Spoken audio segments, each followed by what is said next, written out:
Šiandien stebime lietuvių kalbos pamoką Vilniaus Jono Basanavičiaus progimnazijos 8 klasėje. Klasėje mokosi 30 mokinių. Klasėje yra įvairių mokinių. Kai kurie turi skaitymo ir rašymo sunkumų, nerimo, dėmesio sutrikimų, keletas itin gabių. Pamokos tema – lietuvių kalbos įvairovė. Pamoką veda mokytoja Viktorija Adomaitytė. Pamoką mokytoja planavo pagal universalaus dizaino mokymuisi, toliau UDM prieigą. UDM pamoka planuojama pagal šią struktūrą. Pamokos tikslas – rezultatų numatymas, barjerų ir pastolių suplanavimas, skirtingų būdų ir priemonių sudominimui informacijos pateikimui, žinių demonstravimui numatymas, refleksija. Detalų pamokos planą ir užduočių medžiagą rasite šio filmuko prieduose. Daugiau apie universalaus dizaino mokymuisi principus rasite gairių leidinyje. Sveiki, šiandien mūsų pamokos tema bus lietuvių kalbos įvairovė. Pamokos pradžioje mokytoja aiškiai pristato mokymosi tikslą. Universalaus dizaino mokymuisi prieigoje yra keliamas vienas tikslas visiems mokiniams ir mokinėms.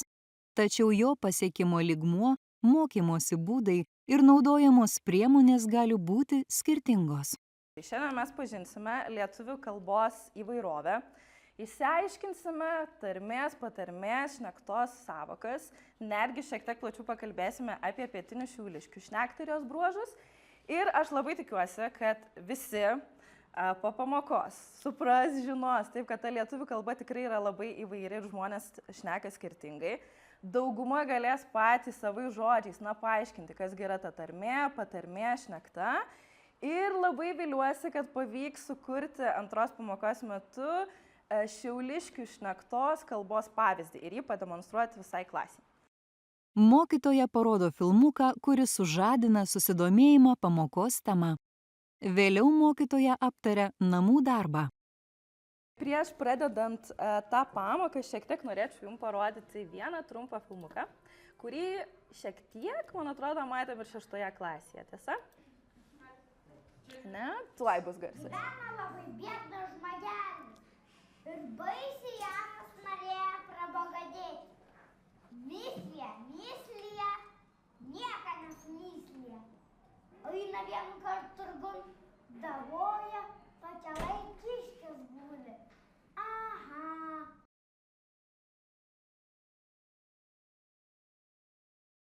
Turėjot pasidomėti paskutinės 2 savaitės apie savo šeimą, tėvelius, senelius ir iš kur yra kilę jūsų šeima.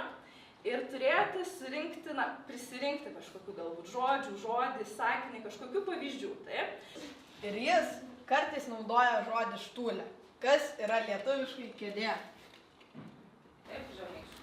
Tai mano senelis yra iš Žemaitijos. Ir jis kartais sako sklepas, o kas reiškia, tai yra rūsis. Aha, dėkui, Simonai. Tepaš. Arba gerai. Ir jinai naudoja žodį utara, reiškia kalba. Namų darbas temą susieja su mokinių asmenine patirtimi, kasdienybė. Tai stiprina mokymosi prasmingumą, kuria emocinį ryšį su mokymosi tema ir ją aktualizuoja. Visa tai padeda skatinti mokinių įsitraukimą. Toje pamokos dalyje skatinamas savivaldus naujos informacijos nagrinėjimas bendradarbiaujant. Mokiniai susėda grupelėmis. Prieš pradedant užduotis, mokiniai susipažįsta su nauja informacija. Jie susipažįsta su Rimanto Kmitos pietinių šiauliškių šnekta parašyto romano Pietinė kronikas ištrauka. Mokiniai gali pasirinkti jiems tinkamiausią informacijos pateikimo būdą. Skaityti ištrauką pateiktą vadovėlyje ar planšetinėme kompiuteryje arba klausytis ausinėse opik.lt platformoje. Pamokoje mokiniai savarankiškai įsivertina jiems reikalingus pastolius. Pavyzdžiui, ar reikia garsą blokuojančių ausinių. UDM prieiga akcentuoja. Kiekvienas žmogus informaciją įsisavina skirtingai. Tam aktyvuojami pažinimo neuronų tinklai. Siekiant, kad mokiniai įgytų pamatinį supratimą, rekomenduojama naują informaciją pateikti keliais būdais. Šalia tradicinių būdų raštu ir žodžiu rekomenduojama pasitelkti kitus būdus, kurie leidžia įsisavinti informaciją skirtingomis formomis. Viso grupinio darbo metu mokiniai virtualioje lentoje gali matyti naujas savokas bei paaiškinimus. Tai leidžia pasitikrinti, akcentuoti tam tikrą informaciją. Turėsim vadovėlį tą ištrauką. Jeigu kas nors norėtų išklausyti, yra po kelias ausines ant stalo, turėtų būti jau prijungtas mūsų ta mėgiama platforma Opit, kurioje yra ir tas tekstas toksai pats. Tai vadovėlį, tada jeigu kas vadovėlį pasirenka, atsiverčia 121 puslapį. Jeigu kas nors norėtų planšetėje paklausytis, tai gali atsidaryti planšetės, pasakysiu. 121 puslapį.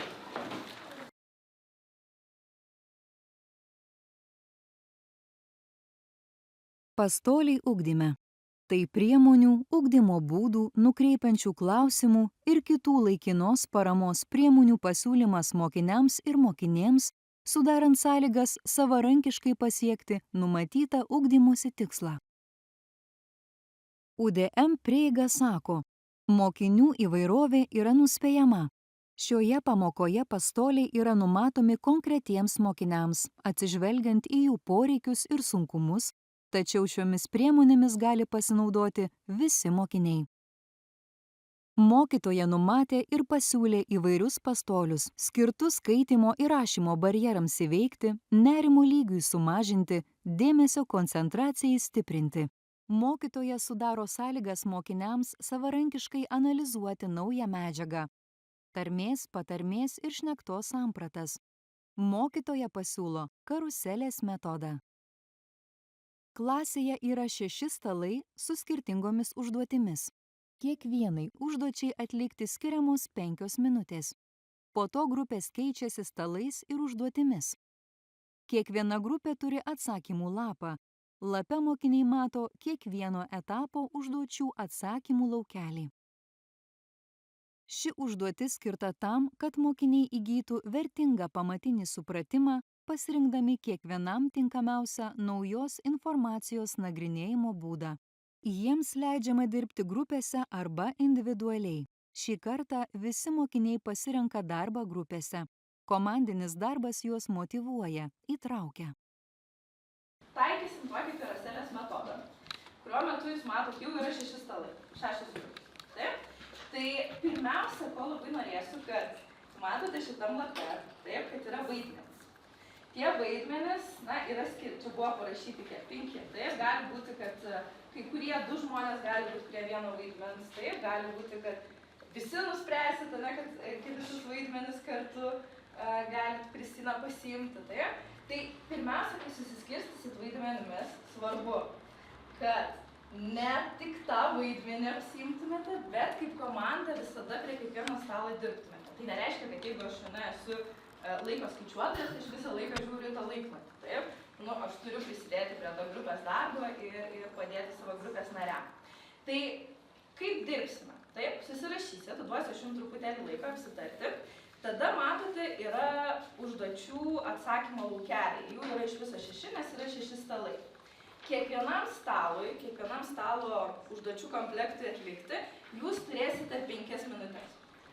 Suskambėjus skambučiui, jūs turėtumėte keliauti prie kito stalo. Dabar labai svarbu.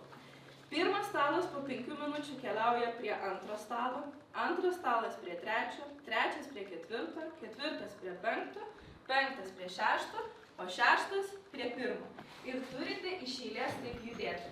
Taip? Kai jau prieisime paskutinį stalą, taip, tai jau galėsim po to pasišnekėti, kaip jums sekėsi prie kiekvieno stalo atlikti užduotis. Mokytoja pabrėžia, kad dirbant grupėse svarbu diskutuoti ir komandoje atlikti kiekvieno etapo užduotis. Tu kapitonė? Turėsiu pasakyti, kaip ten. Tinka Tinka tikrai visiems? Mums nereikėjo šitą. Dabar taip apversti, reikia manifestavo. O ką jisai reiškia? Liūdnas. Tai tu gali parašyti reikšmę ir pasakyti ant kolo piltelės. Mokiniai, bendradarbiaudami grupelėse, juda nuo vienos stotelės prie kitos, atrasdami užduotis. Kolektyvinis mokinių mąstymas ir dalinimasis įžvalgomis sudaro sąlygas veikti kartu skirtingus poreikius ir gebėjimus turintiems mokiniams.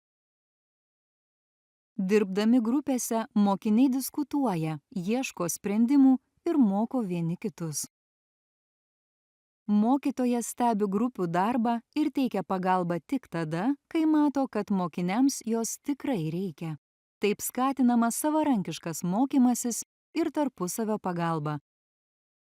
Mokiniai, atlikdami užduotis stotelėse per nustatytą laiką, valdo savo mokymosi procesą, ieško ir savitais būdais apmąsto informaciją, prireikus pasinaudoja siūlomais pastoliais, įsivertina progresą.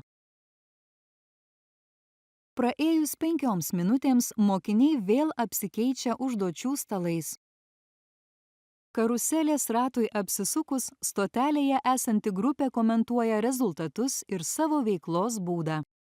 Mokiniai kartu su mokytoja aptaria prie 6 stalų ir individualiai atliktas užduotis bei tai, kaip sekėsi jas atlikti. Mes skaitėme tekstą ir galvojame, ko čia trūksta. Ir tada pastebėjom, kad galūnių nėra. Tai gali atrodyti šiek tiek juokingiau ta tarmė, kada kitas žmogus sako žodžius, kurie skamba įdomiau ir negirdėtai dar tam žmogui, ne jo tarme kalbama ir jam tiesiog tie žodžiai keistesni atrodo. Gerai, ačiū, Liepa. Po mokinių refleksijos mokytoja užtvirtina naujų žinių įsisavinimą tiksliniais klausimais, prašo mokinių paaiškinti pagrindines išmoktas savokas. Gerai, kaip manot, kodėl poetai, rašytojai pasirenka tarmiškai rašytą? Step. Nes ši kalba labai sparčiai nyksta ir mums reikia pastangų, kad išsaugoti, todėl kaip poetai, kaip paraštos eilėraščius ir visokius tekstus tarmiškai, tai labai mums kaip padeda išsaugoti tą kalbą tarmiškai. Gerai, tuos pačius žodžius ir jaučia laisviau, nevaržome kalbą, kaip ir iš savo išminčių tiesiog rašo. Pirkia? Tarmiškas? Aukštaičių. Asonansas? Bendrinės. Ir ką tai reiškia, gal pamenat? Čia yra balsių pakartojimas. Ne pašaipa, balsių pakartojimas, kaip pavyzdžiui, meninės iškos priemonė. Gerai, bėda.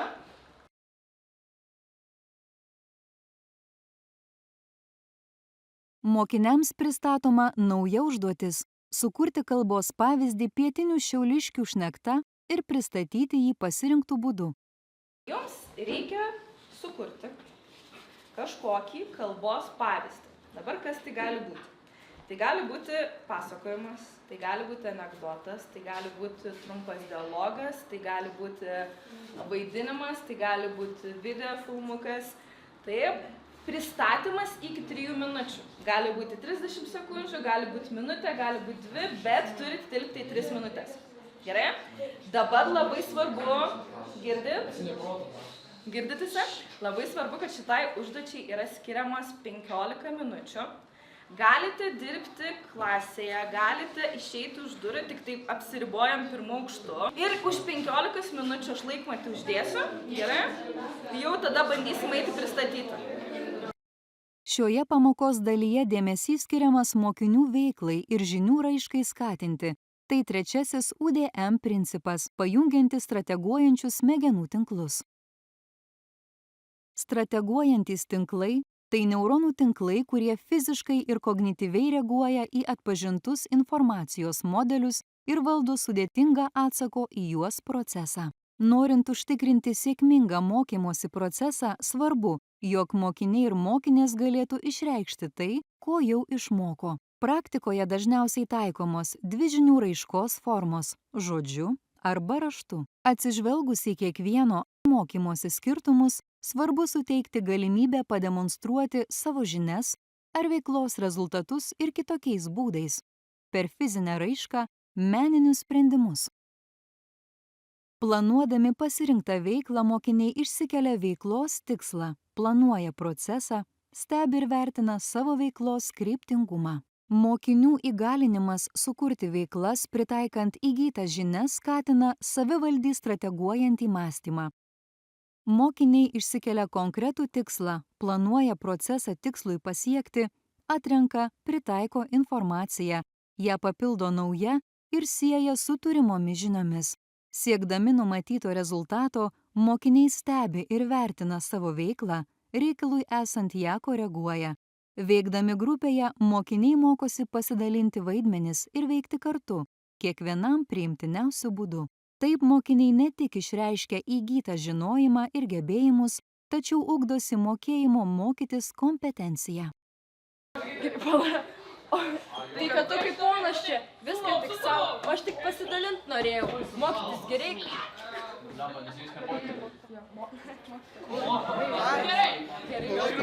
Aš kažkur ne. Ai, jo, gerai užteks. Jūs kitą kartą rašykis į savo sąsiuvinį. Man nekirsk iš pėties. Geriau išmok supras, kad saulietis kūrybingas žmogus.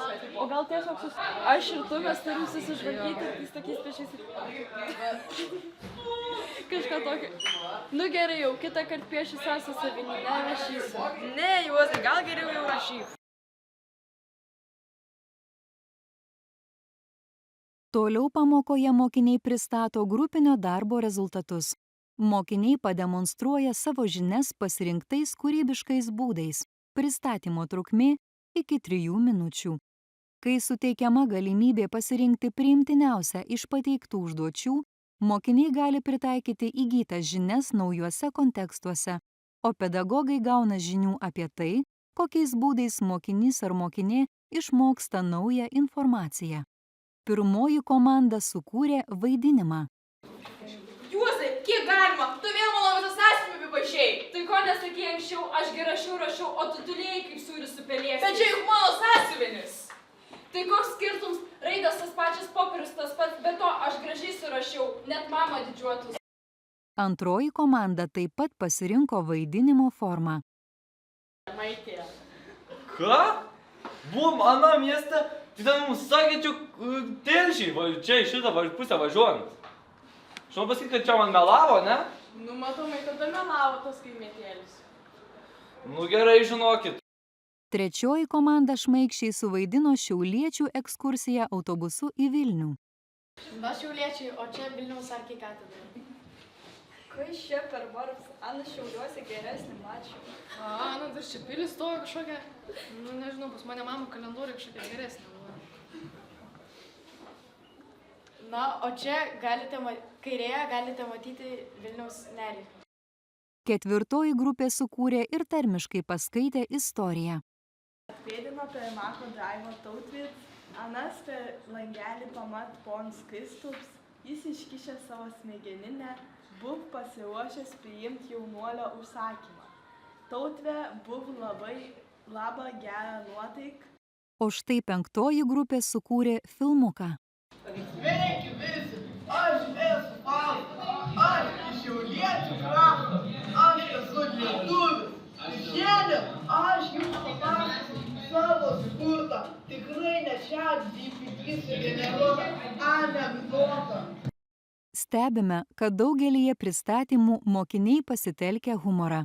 Taip atsiskleidžia mokinių kūrybingumo, saviraiškos būdai. Be to, humoro elementai sudomina kitus klasės draugus, stebinčius pristatymą. Tai kuria labiau įtraukiantį mokymosi procesą, skatina mokymosi džiaugsmą. Remiantis UDM prieiga, tai prisideda prie emocinių neuronų tinklų smegenyse aktyvavimo.